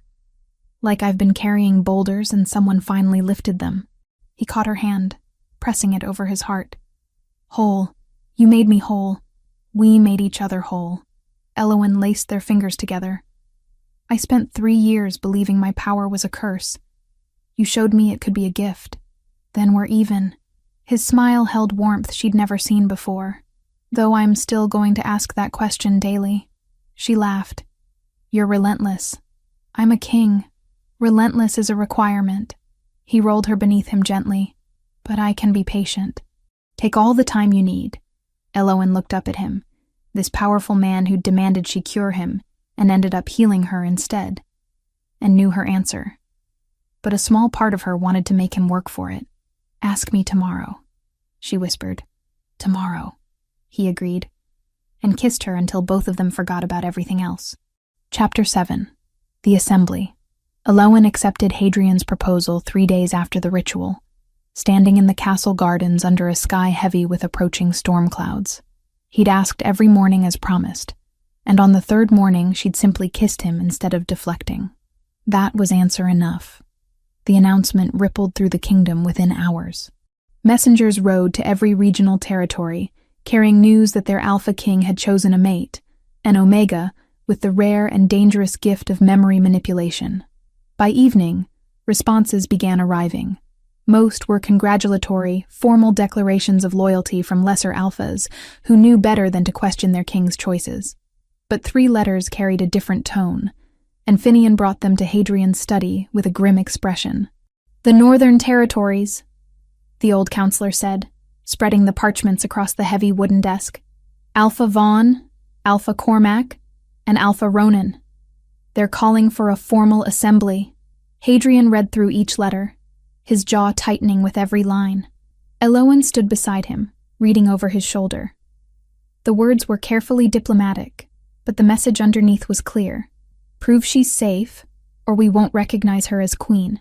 "They're questioning my judgment," Hadrian said quietly, though his voice carried an edge sharp enough to cut. "They're afraid," Elowen corrected, though her stomach twisted with anxiety. "An Omega who can reach into minds and erase whatever she wants? I'd be afraid too. You would never—" "They don't know that." She placed a hand on his shoulder, feeling the tension coiled there. "They only know the stories. Omega powers that went wrong, caused madness, destroyed packs. They need to see for themselves." Finian nodded slowly. "The assembly is in 2 weeks. All regional alphas will attend for the quarterly council. It's tradition. They'd be coming anyway. But now they'll be watching her specifically. Then let them watch." Hadrian covered Elowen's hand with his own. "You've done nothing wrong. You saved me when no one else could. That's all they need to know." But Elowen knew it wouldn't be that simple. She spent the next 2 weeks preparing, studying every scroll Finian could find about political protocol and alpha hierarchy. Seren helped her choose appropriate clothing, a deep purple gown that complemented her unusual eyes, elegant, but not ostentatious. The gold circlet Hadrian commissioned for her was simple, just a thin band with a single violet stone. "You look like a queen," Seren said the morning of the assembly, adjusting the circlet carefully in Elowen's hair. "I feel like I'm about to be judged by a pack of wolves." Elowen's hands trembled slightly as she smoothed the fabric of her gown. "You are," Seren said bluntly, then softened. "But you're not alone. The king stands with you. Finian stands with you. And everyone in this castle has seen what you did for him. We know who you are." The great hall had been prepared for the assembly. Long tables formed a U-shape, with Hadrian's throne at the head, and seats for 20 regional alphas along the sides. Elowen's place was beside Hadrian's throne. A smaller chair, but elevated on the same platform. A statement of equality that would not be missed. The alphas arrived throughout the morning, each announced by title and territory. Elowen watched them enter, studying faces and body language. Most were older men, scarred from decades of maintaining their territories. A few were younger, eyes sharp with ambition. And 3, Vaughn, Cormac, and Ronan, entered together, their expressions carefully neutral but their posture aggressive. When everyone was seated, Hadrian stood. The room fell silent instantly. "We gather as tradition demands," he began, his voice carrying the weight of absolute authority, "to discuss the state of our territories, settle disputes, and ensure the continued strength of our people. But first, I present to you my chosen mate and your future queen, Elowen of the Western Woods." Elowen rose, keeping her spine straight and her chin level. She could feel every eye on her, assessing, judging, measuring her worth. The mate bond thrummed between her and Hadrian, a steady reminder that she wasn't alone. "We congratulate you, my king," Alpha Cormac said, his tone formal. "It is good for a ruler to have a mate. Stability strengthens the crown." "Indeed," Alpha Vaughn added, and Elowen caught the subtle emphasis. "Though we wonder at the choice of one so uniquely gifted, memory manipulation is a power that raises questions." "What questions?" Hadrian's voice dropped dangerously low. Vaughn met his gaze without flinching. "Practical ones. If our queen can reach into minds and change what we remember, how do we know what's real? How do we know our own thoughts are ours?" Murmurs rippled through the hall. Other alphas shifted in their seats, some nodding agreement, others watching Hadrian warily. "You question my mate's honor," Hadrian said flatly. "That is questioning mine. We question nothing," Alpha Ronan interjected smoothly. "We simply seek reassurance. Surely the lady understands our concern. A demonstration, perhaps, of her control and discretion." Elowen felt Hadrian's anger spike through the bond. She touched his arm lightly, a silent request. He glanced at her, golden eyes blazing, but she nodded once. "Let me handle this. You want proof that I won't abuse my power," she said, addressing the hall directly. "That's reasonable. Alpha Vaughn, would you volunteer for a demonstration?" Vaughn's eyes narrowed. "What kind of demonstration?" "I'll enter your mind, locate a specific memory you choose, and share it with everyone here. No erasure, no manipulation. Just proof that I can be precise and controlled." She paused, holding his gaze. "Unless you have memories you'd prefer to keep private?" The challenge hung in the air. Vaughn couldn't refuse without appearing weak or suspicious. He stood slowly, moving to the center of the hall. "Very well. I'll choose a memory of my first hunt as Alpha. Something significant but harmless." Elowen descended from the platform, aware of Hadrian's protective instinct flaring through the bond. She stopped in front of Vaughn, who stood a full head taller, his posture radiating dominance. She'd practiced this technique with Finian for days, a modified version of what she'd done with Hadrian, but instead of erasing, she would project the memory to everyone present. "Think of the memory clearly," she instructed, placing her hands lightly on his temples. "Don't fight me." Vaughn's mind was different from Hadrian's, more chaotic, less disciplined, with sharp edges of ambition and buried resentment. She pushed past his surface thoughts, searching for the hunt memory he'd brought forward. Found it. A winter morning, snow deep, a massive elk with a scarred flank. But there was something else, closer to the surface, pulsing with recent emotion. Another memory, one he definitely hadn't intended to share. Elowen hesitated, then dove deeper, curious despite herself. She saw Vaughn in a stone chamber, moonlight streaming through narrow windows. An older man lay dying on a bed, the previous alpha of his territory. Vaughn stood over him, not helping, just watching, waiting. The old man's eyes held accusation and understanding. This wasn't illness. This was poison, slow and untraceable. Vaughn had killed him to take his place. Elowen's breath caught. This was the real test. She could expose him right now, share this truth with every alpha present. It would prove her power beyond doubt. It would also start a war, or she could show them exactly what they asked for. The hunt memory, and keep this secret. Prove she could be trusted with dangerous knowledge. The decision took only seconds. She pulled the hunt memory forward and channeled it outward, using the amplified power of her mate bond to project it into every mind in the hall simultaneously. The technique Finian had taught her, the one she'd practiced in secret, snapped into place perfectly.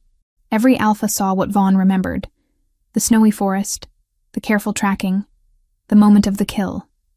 Clean, honorable, exactly what he'd wanted them to see. Elowen released her hold on his mind and stepped back. Vaughn's face had gone pale, his eyes wide with shock. He knew what she'd found. He knew what she could have revealed. The memory of Alpha Vaughn's first hunt, she announced to the hall. As requested. No manipulation, no erasure. Just observation and sharing. The alphas stirred, many looking impressed. Alpha Cormac nodded slowly, a remarkable demonstration of control and discretion. That last word was aimed at Vaughn, who still stood frozen. Elowen met his eyes directly, letting him see her choice reflected there. "I could have destroyed you. I didn't. Remember that." Vaughn slowly bent his head in acknowledgement. Not quite submission, but recognition. "The lady has proven her skill," he said, his voice rough. "And her wisdom." Elowen returned to the platform, feeling Hadrian's pride and confusion through the bond. He didn't know what she'd found, but he trusted her judgment. That trust was more valuable than any public display of power. "Are there further questions?" Hadrian asked, his tone making it clear there had better not be. Alpha Cormac stood. "No questions, my king. I believe we can all agree that your mate is both powerful and responsible. The combination is rare and valuable. We welcome her." One by one, the other alphas rose and bowed, some deeper than others, but all acknowledging her place. Vaughn was last, his bow the deepest of all. Political theater, perhaps, but the message was clear. She had passed their test. The rest of the assembly proceeded with typical business. Border disputes, trade agreements, resource allocation. Elowen sat beside Hadrian, learning the rhythms of governance, noting which alphas worked together and which barely tolerated each other. Finian sat below the platform, occasionally passing notes with additional context.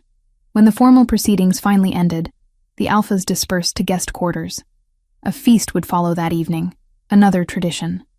But first, Hadrian pulled Elowen into a private anteroom. "What did you see in Vaughn's mind?" he asked immediately. "Something happened." "I felt your shock." Elowen hesitated, then told him everything. Hadrian's expression darkened with each word. "He murdered his predecessor. That's treason against pack law. You should do nothing." Elowen interrupted gently. "Not yet. Vaughn knows I could expose him any time. That makes him controllable. An enemy with a leash is more useful than a martyr with sympathizers." Hadrian stared at her, then laughed, a sound of genuine surprise. "You've been queen for less than a day and you're already thinking like one. I had a good teacher." She stepped closer, resting her forehead against his chest. "Was I wrong? Should I have revealed him?" "No." Hadrian wrapped his arms around her. "You were right. Strategic mercy is sometimes stronger than righteous justice. But I want Vaughn watched. Closely." "Agreed." Elowen closed her eyes, letting herself relax for the first time in hours. That was terrifying. "You were magnificent." He tilted her chin up, kissing her softly. "Every alpha in that hall now knows you're powerful enough to destroy them, but wise enough not to. That's exactly what a queen should be." The evening feast was elaborate but tense. Elowen sat beside Hadrian at the high table, navigating conversations with various alphas and their companions. Some were genuinely welcoming. Others were politely wary. Vaughn avoided her entirely, which she considered a victory. 3 days after the assembly, as the last regional alphas departed, a different messenger arrived. This one was young, travel-stained, and clearly exhausted. Finian brought him directly to Hadrian's study where Elowen was reviewing trade documents. "Message from the Western Woods, my king," the messenger said, bowing quickly. "A woman claiming to be the queen's sister. She's traveled 2 weeks to reach the castle." Elowen's heart stopped. "Bryn?" She gave the name Bryn, yes. "She's waiting at the main gate." Elowen didn't remember running through the corridors, but suddenly she was in the courtyard, breathing hard, staring at a young woman with darker hair than hers, but the same delicate bone structure. 3 years older than the girl she'd left behind, but unmistakably her sister. "Bryn," Elowen whispered. Her sister looked up, eyes, ordinary brown, not violet, widening. "Elowen?" They met in the middle of the courtyard, neither quite sure how to bridge the gap of years and hurt. Finally Bryn spoke, her voice shaking. "I heard you became queen. I had to see if it was true. If you were really here, I'm here." Elowen's voice broke. "I'm so sorry. For what I did. For leaving. For—" "Stop." Bryn held up a hand. "I didn't come for apologies. I came because—" She trailed off, struggling with words. "Because I don't remember parts of my childhood. I know something's missing. And I think you're the reason why." Elowen nodded slowly, tears streaming down her face. "I am. I was 15. I didn't have control. We were fighting and I touched you and you took 2 years from me." Bryn's expression was unreadable, including memories of our mother. "She died when I was 10, but I can't remember her face, can't remember her voice. There's just nothing." The pain in those words cut deeper than any blade. "I'm sorry," Elowen whispered again, knowing it wasn't enough. "Can you fix it?" Bryn asked bluntly. "You're queen now. You've obviously learned control. Can you give back what you took?" Elowen looked at her sister, this woman who'd lived 3 years with a hole in her past, who'd somehow found the courage to seek out the person who'd caused it. "I don't know," she admitted. "I've never tried to restore erased memories. I don't know if it's even possible. But you'll try." "Yes." Elowen reached out slowly, giving Bryn time to pull away. When she didn't, Elowen took her hands. "I'll try. even if it takes months. Even if it doesn't work, Bryn finished. At least I'll know you tried. That's more than I had yesterday. Hadrian had followed Eowyn to the courtyard, keeping his distance to give them privacy. Now he approached, his presence commanding but not threatening. You're welcome to stay in the castle as long as needed, he told Bryn. Family of the Queen is family of mine. Bryn stared at him. This legendary Alpha King she'd only heard about in stories. Then looked back at Eowyn. You really are, Queen. I really am. Eowyn managed a watery smile. It's been a strange few months. I want to hear everything. Bryn squeezed her hands. But first, when can we start? Trying to fix what was broken. Tomorrow, Eowyn promised. We'll start tomorrow. That night, lying beside Hadrian in the massive royal bed, Eowyn stared at the ceiling and wondered if she was making promises she couldn't keep. You'll find a way, Hadrian murmured, reading her anxiety through the bond. You always do. What if I can't? What if the memories are just gone? Then you'll have tried. And your sister will know you cared enough to try. Sometimes that's all we can offer. The attempt itself. Eowyn turned to face him, studying his features in the dim candlelight. When did you become so wise? When I met an Omega who taught me that broken things can be healed. He pulled her closer. You gave me back my brother's love. Maybe you'll give your sister back your mother's. And if you can't, at least you'll give her the truth. That matters too. Eowyn closed her eyes, letting his certainty anchor her. Tomorrow she would face another impossible task. Tonight, she would rest in the arms of her mate and remember that she wasn't alone anymore. Outside their window, the moon rose full and bright over the kingdom that was now hers to protect. Queen of shifters, wielder of dangerous power, and finally, coming home to the family she'd thought lost forever. Chapter 8. Restoration. The restoration process began the following morning in the same chamber where Eowyn had healed Hadrian months earlier. Bryn sat in the carved chair, hands gripping the armrests with white-knuckled intensity. She'd spent the previous evening catching up with Eowyn over dinner, hearing about the forced journey to the castle, the weeks of research, the ritual that had changed everything. But now, facing the actual procedure, fear shadowed her features. What if it hurts? Bryn asked, trying to keep her voice steady. Eowyn knelt beside the chair, meeting her sister's eyes. It shouldn't. When I took the memories, it was violent. I didn't know what I was doing, but restoration should feel different. Like remembering a dream, gradually becoming clearer. This was not about carving out pain as she had done with Hadrian, but about coaxing something fragile back into being, without shattering the life that had grown around its absence. Should? Bryn caught the uncertainty. I've never done this before, Eowyn admitted. I can't promise it'll work. The memories might be too damaged, or gone completely. But I have to try. Bryn nodded slowly, then surprised Eowyn by smiling. You know what? Even if it doesn't work, this is more than I ever expected. 3 years ago, our family cast you out. Now you're queen, and you're still trying to fix what broke between us. That's already more than I deserve. You deserved better than what I did to you, Eowyn said quietly. You were just a child.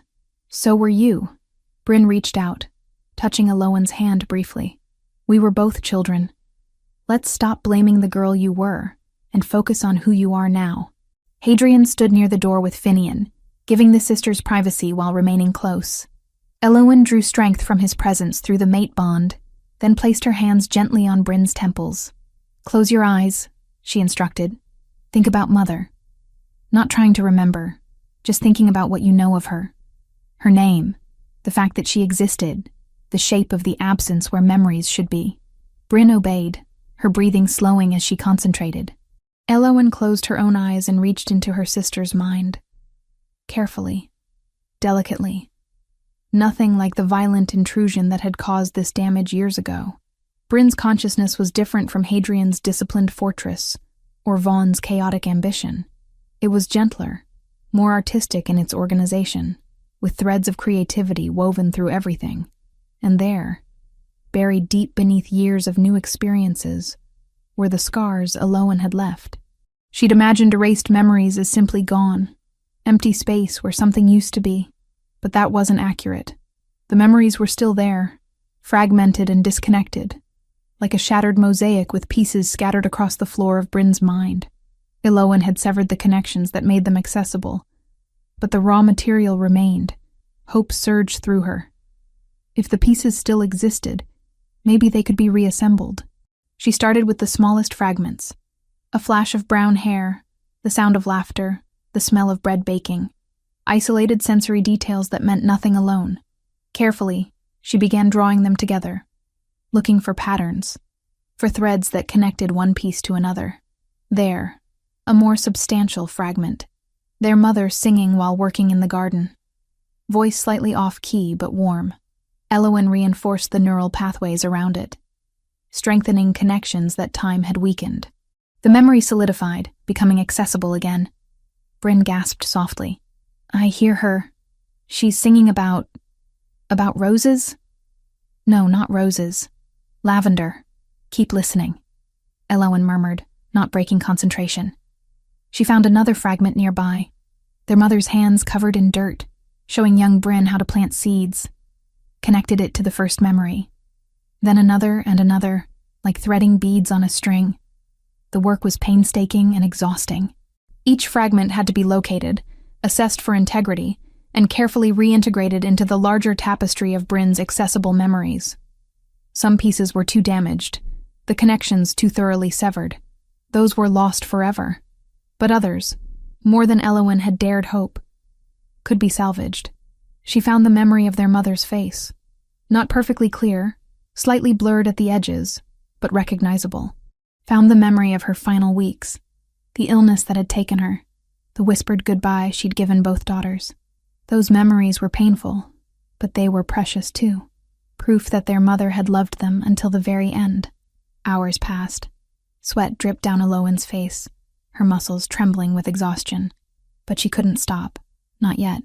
There was one more cluster of fragments, tucked away in a protected corner of Bryn's mind. The last conversation between mother and daughter, the night before she died. Elowen almost missed it, hidden so deeply that even Bryn's subconscious had buried it. But when she found it, she understood why. This memory hurt. Their mother, weak and fading, making Bryn promise to forgive Elowen someday. To remember that sisters were forever, and love was stronger than mistakes. Promise me, their mother whispered in the memory. Don't hate her. She'll blame herself more than enough. You be the one who forgives.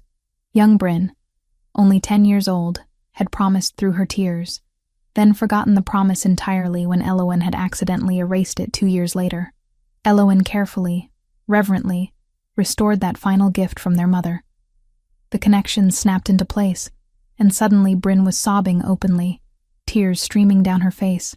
She made me promise, Bryn choked out. I forgot. When you took the memories, I forgot I'd promised to forgive you. Oh gods, Elowen. I broke my promise to her. Elowen released her hold on Bryn's mind and collapsed forward, catching herself on the arms of the chair.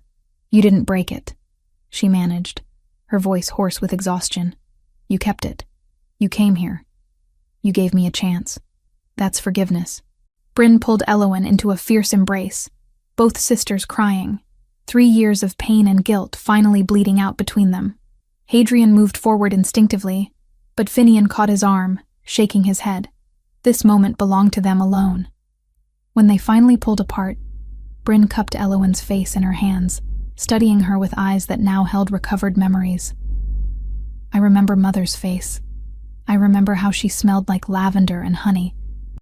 I remember her terrible singing and her amazing bread and the way she'd braid our hair before bed. She laughed through her tears. I remember. Not everything, Elowen warned. Some pieces were too damaged. There are still gaps. But I have enough. Bryn pressed their foreheads together. I have her back. You gave her back to me. How can I ever... You don't owe me anything. Elowen pulled back, meeting her sister's eyes. I took her from you first. I'm so glad I could fix it. At least partly. Hadrian finally approached, offering Elowen a cup of water. She drank gratefully, her hands shaking with exhaustion. The procedure had drained her even more thoroughly than healing Hadrian's trauma. Restoration was apparently harder than removal. "You should rest," he said quietly, concern radiating through the bond. In a moment, Elowen turned back to Bryn. "Will you stay? In the castle, I mean.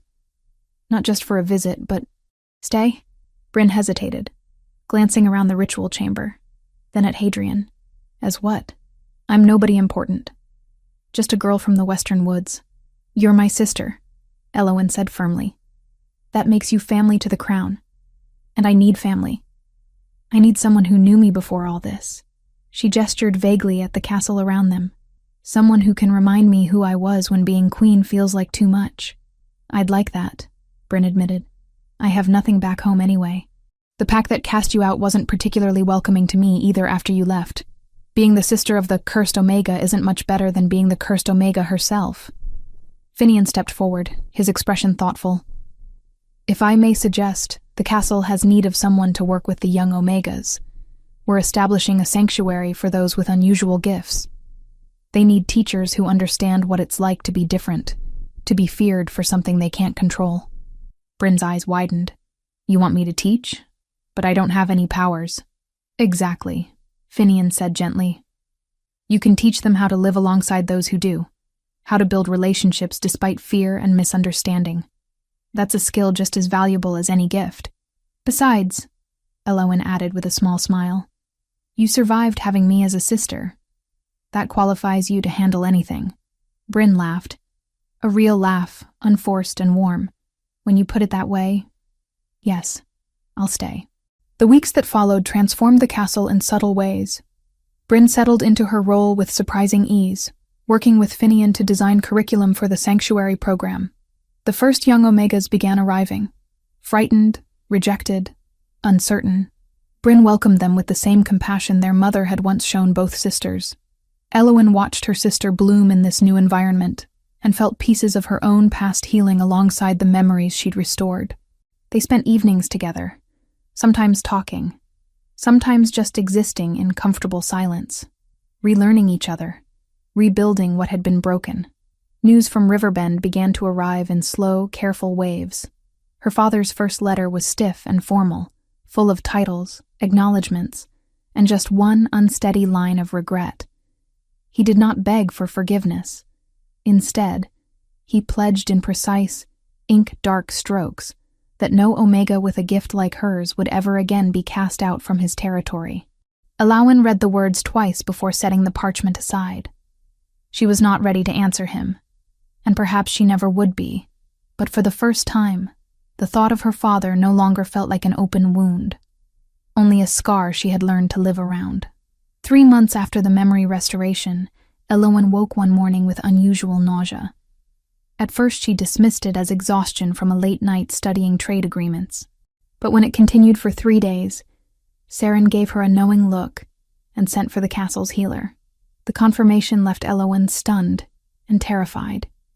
Pregnant, she was carrying the heir to the shifter throne. Hadrian's reaction was immediate and overwhelming. Fierce protectiveness mixed with wonder and fear. "Are you sure?"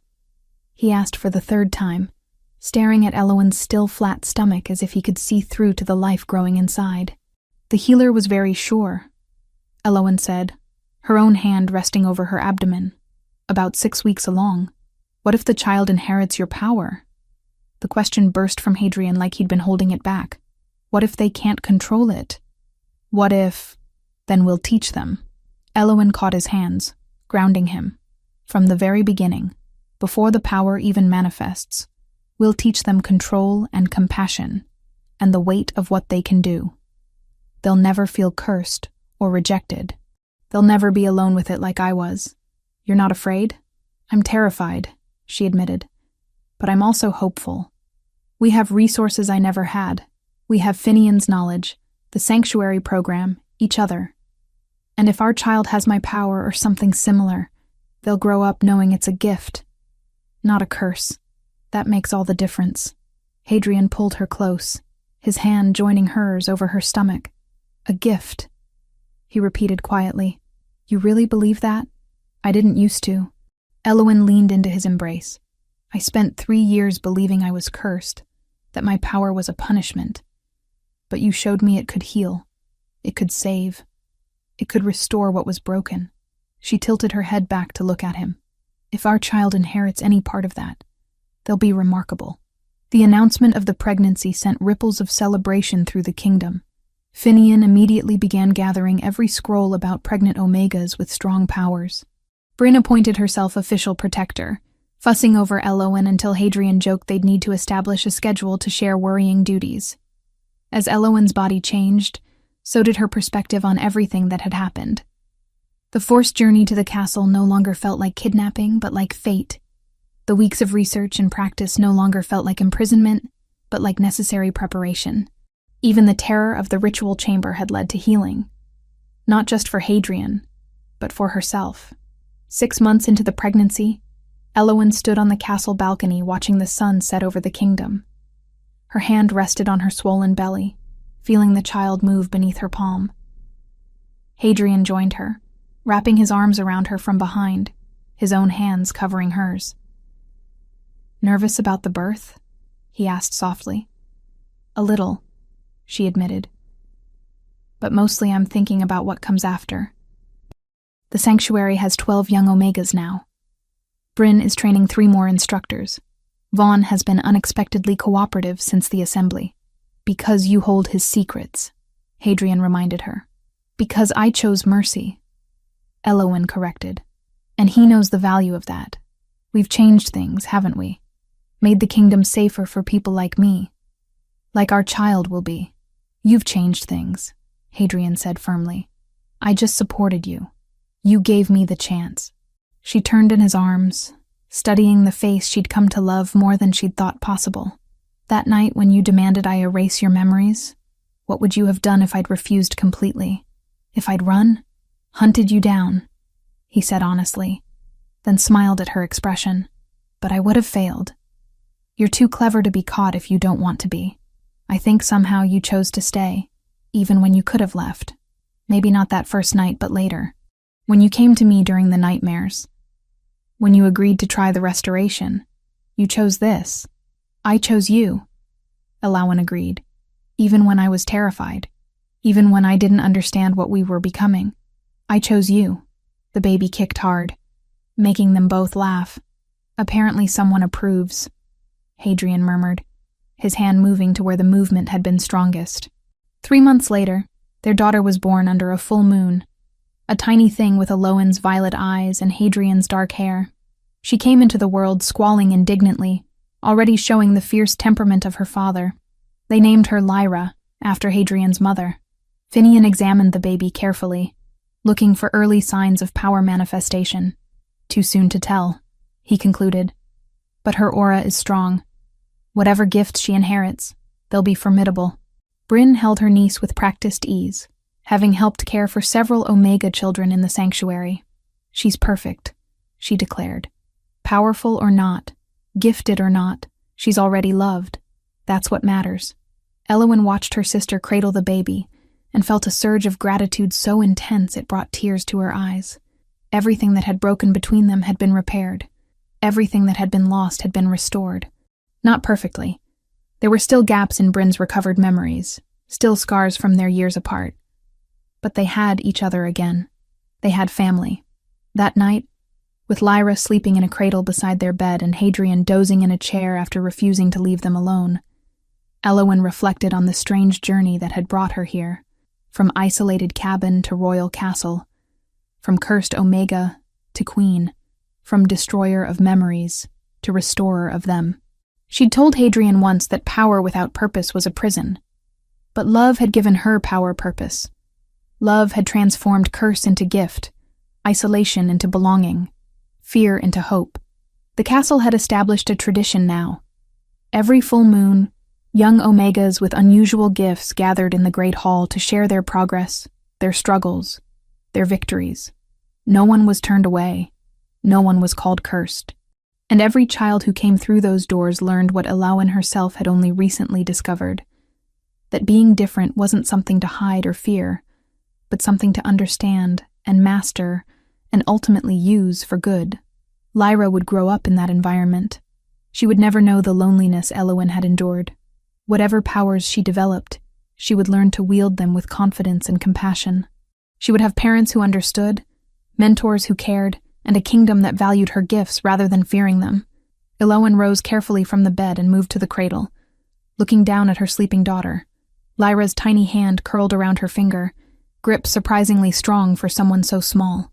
"Your father taught me that strength includes compassion," Elowen whispered to the sleeping baby, "that a ruler can govern with heart as well as authority. And I'll teach you that power is a responsibility, not a weapon. That the strongest gift we have is choosing mercy when we could choose destruction." Hadrian stirred in his chair, opening golden eyes that immediately found her. "Talking to her already? She should know who we are," Elowen said softly. "What we believe. What we'll teach her." He stood, joining her beside the cradle, wrapping one arm around her shoulders. "She'll be extraordinary," he said with absolute certainty. "Just like her mother. She'll be loved," Elowen corrected. "That's all that matters." Outside their window, the moon shone full and bright over a kingdom transformed. Where Omegas with dangerous gifts had once been rejected and isolated, they now found sanctuary and training. Where fear had ruled, understanding slowly grew. It wasn't perfect, change never happened overnight. But it was happening. And in the royal chambers, surrounded by the family she'd rebuilt from ashes, Elowen finally felt what she'd been searching for her entire life: home. Not a place, but people. Not perfection, but acceptance. Not power alone, but power tempered with love and wielded for protection rather than destruction. The curse had become a gift. The monster had become a healer, and the isolated Omega in a forest cabin had become a queen who changed the world simply by choosing compassion over fear. It was more than she'd ever dreamed possible. It was everything she'd never known she needed. It was home. The end.